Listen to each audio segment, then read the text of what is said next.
Salam, tak tergoyahkan.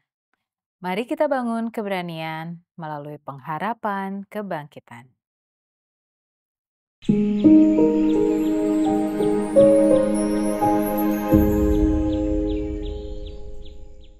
Firman Tuhan memberi semangat dalam 1 Korintus 15 ayat 51 dan 52. Sesungguhnya aku menyatakan kepadamu suatu rahasia, kita tidak akan mati semuanya, tetapi kita semuanya akan diubah dalam sekejap mata.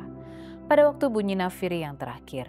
Sebab nafiri akan berbunyi dan orang-orang mati akan dibangkitkan dalam keadaan yang tidak dapat binasa dan kita semua akan diubah. Pengharapan kematian pertama kali menjadi nyata bagi saya pada saat kematian nenek saya sendiri.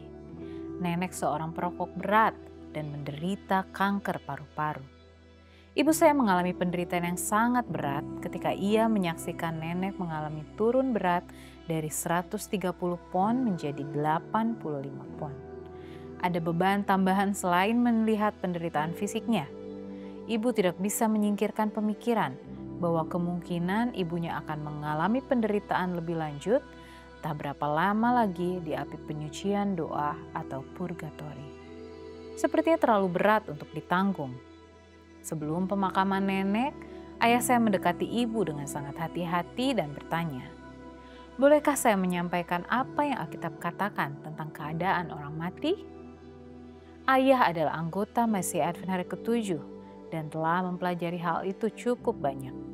Ibu saya adalah seorang Kristen Katolik. Ayah tidak pernah berdebat dengan ibu saya tentang keyakinannya itu. Namun sekarang, ia merasa waktunya tepat.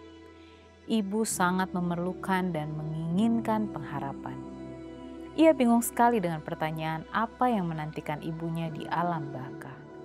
Jawaban Alkitabiah yang ayah berikan terbukti cukup mengejutkan. Ia membuka kitab suci pada buku Pengkhotbah dan di sana ia membaca pengharapan ini.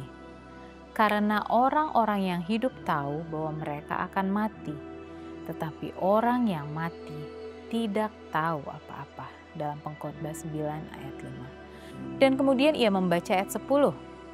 Segala sesuatu yang dijumpai tanganmu untuk dikerjakan, kerjakanlah itu sekuat tenaga. Karena tak ada pekerjaan, pertimbangan, pengetahuan dan hikmat di dalam dunia orang mati kemana engkau akan pergi. Ketika ayah menyampaikan ayat Alkitab ini, ibu merasa seolah beban berat telah ditanggalkan dari pikirannya. Ia terus menjelaskan tentang orang mati yang setia kepada Yesus itu sebagaimana yang Alkitab katakan, mati di dalam Kristus. Ibu menyadari bahwa ibunya hanya tertidur, tidak menderita keadaan terbakar yang disebut penyucian atau purgatori.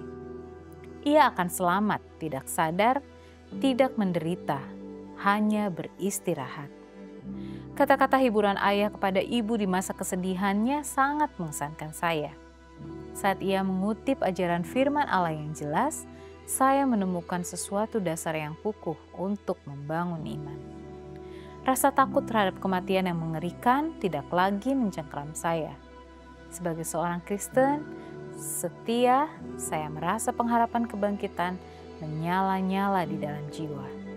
Tidak ada keluarga dibebaskan dari sentuhan kematian. Tapi kabar baiknya adalah bahwa Yesus memiliki kunci maut. Ikatan kematian telah dilepaskan. Yesus telah bangkit. Kematian adalah musuh yang tak terkalahkan. Dengan pengharapan kebangkitan, mulailah hari Anda dengan tak tergoyahkan.